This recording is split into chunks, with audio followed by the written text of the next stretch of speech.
Welcome everyone to Xend Finance DeFi Hackathon 2021. Today's workshop is a very special one. We have Chad Liu with Tidal DeFi Finance. And today, if you didn't know, we've actually signed an agreement with Tidal Finance on being our protocol insurance provider. Tidal Finance is doing some amazing work in the insurance space, something that's much needed, making sure that accounts don't get hacked, that protocols don't get hacked, but also ensuring that everyone's funds are secure. I'm going to let Chad Liu, the CEO of Tidal Finance, talk a little bit more about what Tidal Finance does.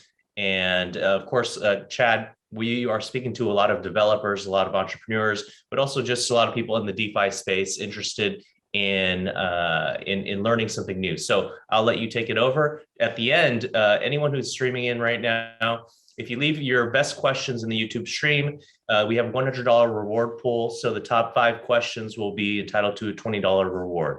So make sure you pay attention and ask some good questions, and we'll be able to ask that towards the end of the presentation.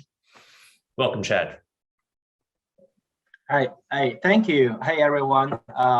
Thank you, Kevin, for putting all this together. We know each other for a while, and I know we'll go very well. A little background about myself. So my name is Chad. I have an engineer and finance background. We started building Tidal Finance since last year. So I came to crypto about 4 years ago, starting doing investing. And since last year, this kind of pain point came to realization that the user need to be protected in DeFi. And back then, right, Lexus Mutual was pretty famous on the market. And we compare their business model and what's missing in the industry, and we start building Tidal Finance. So with Xend Finance, I think we know each other back since February. Back then, 2 protocols are building together, and back then we start collaborating. And Tidal we launched about late July. And so far, we've been live about 3 months.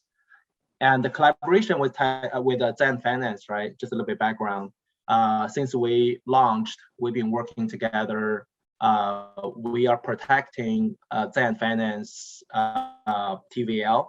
So it's been $1 million protected for 3 months now.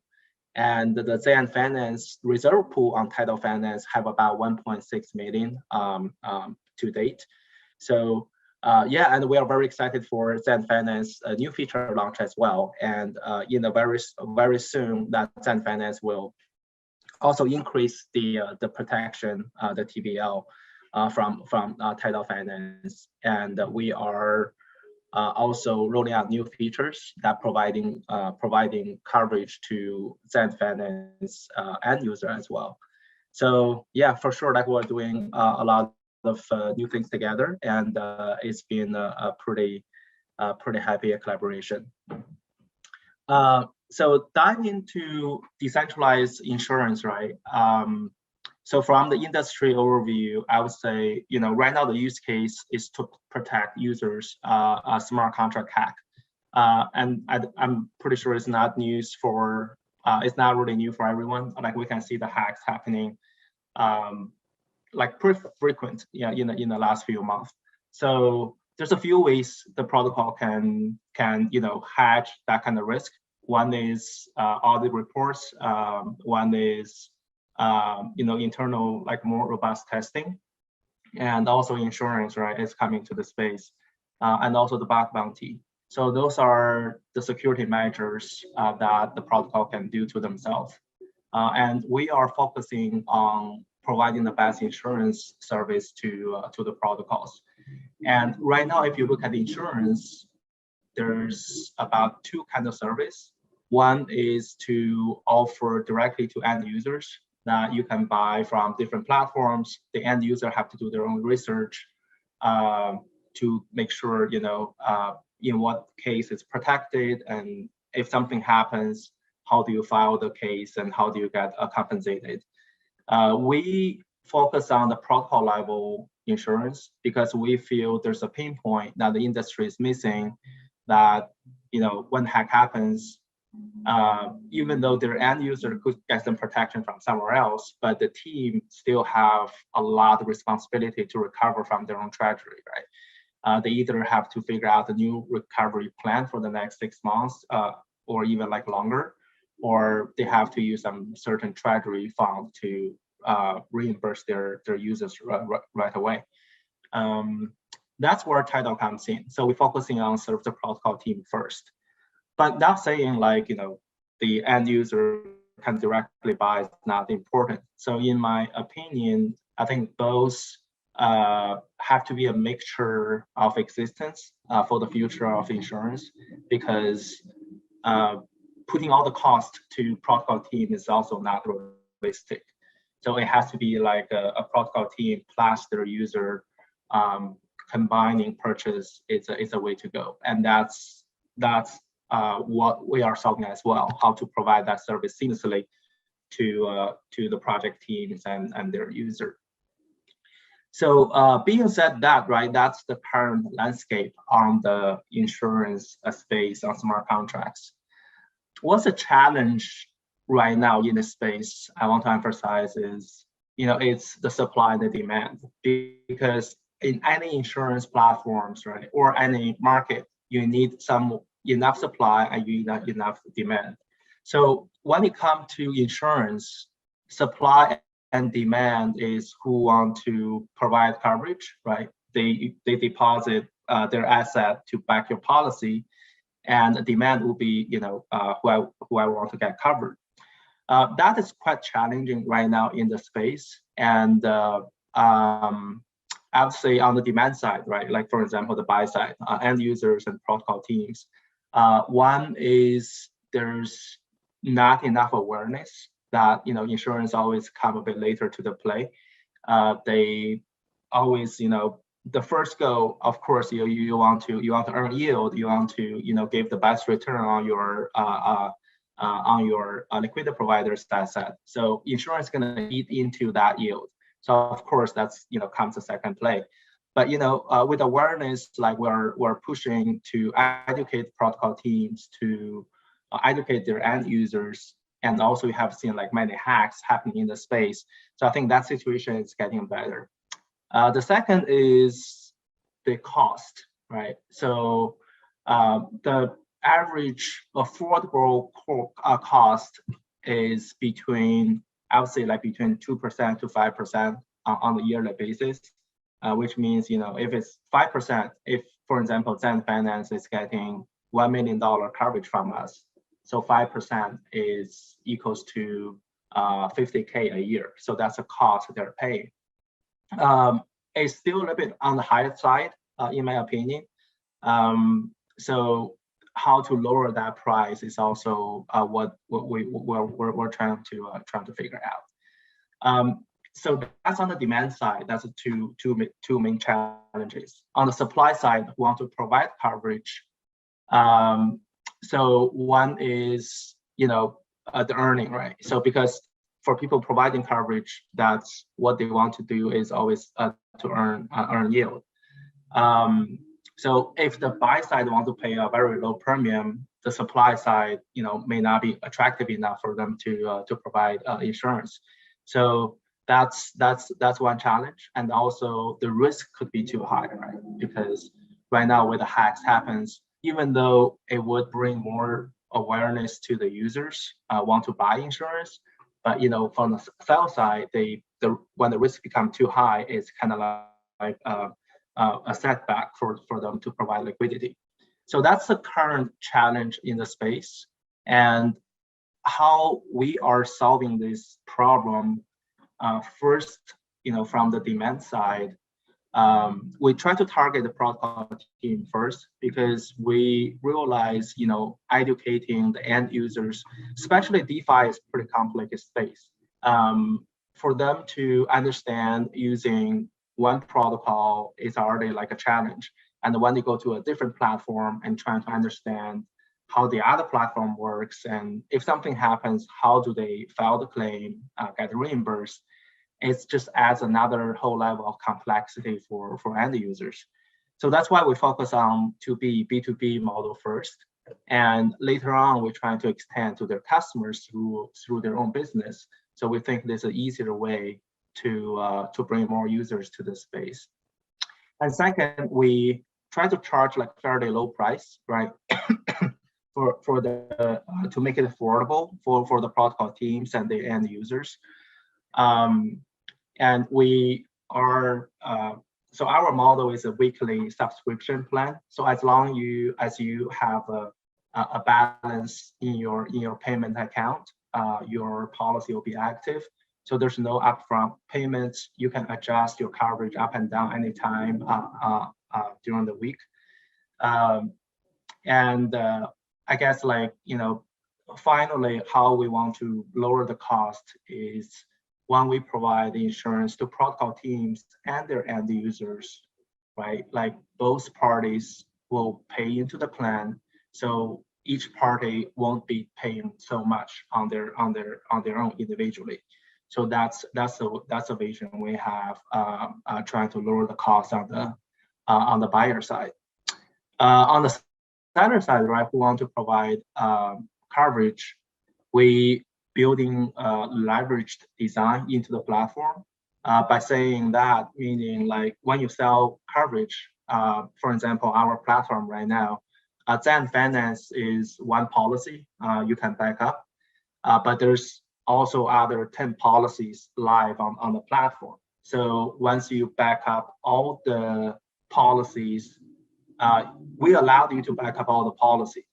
And when you do all the policies, you can earn from multiple resources at the same time. So you're compounding your earnings, adding up all your earnings with policies you're backing. Of course, you're taking a higher risk.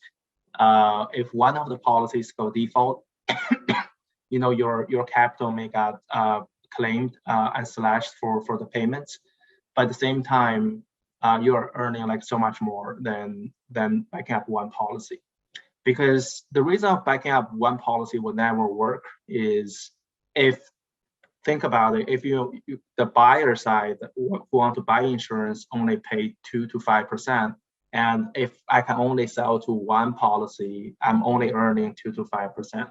And with that earning, it doesn't make sense, right? Why I'm earning that much and taking a so high risk of losing my capital. So that's the core design that Tidal is building for the South, for why we're providing insurance to make a high earning. So besides that, right, we finding all different ways to mitigate the risk. So the audit reports, most clients on our side have to go through like more than 2 audit reports. And our team will also do a final check on the code cleanness and the structure. The bug bounty program that we're working with Immufy closely to make sure all the policies will have a bug bounty. And also we work closely with our auditors, security experts. So just a few days ago, one of the security partners, they published a flash loan detection and alert system. So we're planning to, apply that to all our clients' smart contract.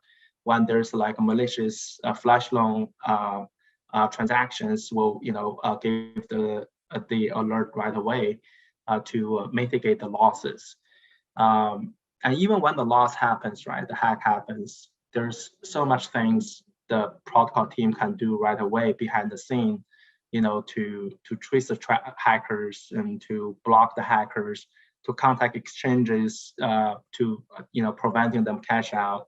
So this service that we're building to mitigate the risks of the and try to recover the fund as much as possible. So those are the few core things that Tidal is working on to solve, like on a high level, to solve the supply and demand problem in this insurance space. So yeah, so being said that, I think let's apply to Xend Finance, right? We're working right now together, and what's the use case like with Xend Finance, a protocol and their users. So currently, that there's $1 million coverage Xend Finance is covered by Tidal. which means under hack or attack, if Xend Finance lost over $1 million, right, that 1 million will be paid out to Xend Finance protocol, and they can use to compensate the hacker, compensate their users, or to do different things to help them recover the protocol. And also, if you back up Xend Finance, to provide coverage for them, you'll be earning 20. I think right now is about 24% APR by providing USD to back up Xend Finance policy. And in this, there's around 3% USDC earning. You'll be earned from the USD payment from the Xend Finance. And you'll be on top of that, you'll be earning around 20% APR of Tidal tokens.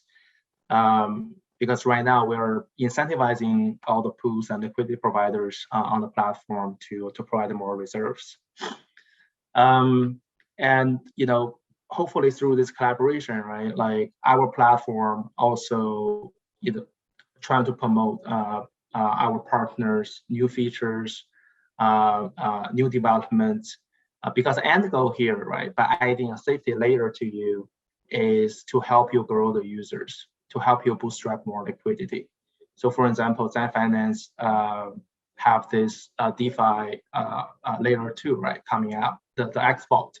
So I've been talking with Google actually already for a few weeks now to prepare this feature release. And we also need to understand it. We also need to do all the sanity check on the security measures. Like, did you guys go through all the reports? Did you guys have a bug bounty running? So we have certain criteria to make sure you have a safe feature launch. And we will use our platform to educate our community and our users to a broader audience as well to help you promote that feature. So yeah, being said all that, I think that's the service we are providing to your community, to all our clients, and so I think what we're looking at the next, right? It's from you guys. You guys will have this new feature release in about 2 or 3 weeks, and by that time we will add that extra security to this new feature as well. And we are working behind the scene, how much coverage we can provide and how much coverage like you guys waiting to purchase to help this new feature launch. And to the very next step, right, we are rolling out the new features to provide coverage to the end users as well, meaning your user can purchase some of the coverage if they want to get their position covered as 100%. Because if you only rely on protocol, you may not get always covered by 100%. So for example, if your TVL become 10 million, you're buying 1 or 2 million cover from us. Assume you lost like over $2 million, you can only cover up to 2 million, right? So in that case, the end user may not get 100% covered, but there might be a need for some users have a large stakeholders. They want to get their own portion covered 100%, and you can do that very soon now to get yourself protected. And you can even use either USD or even Xend token, native token as a payment currency to do that. So which we think is very powerful to also to add a very strong utility to your token. Yeah, so being said all that, I think there's a lot of things coming up, pretty exciting. I'll stop here and move on to the questions.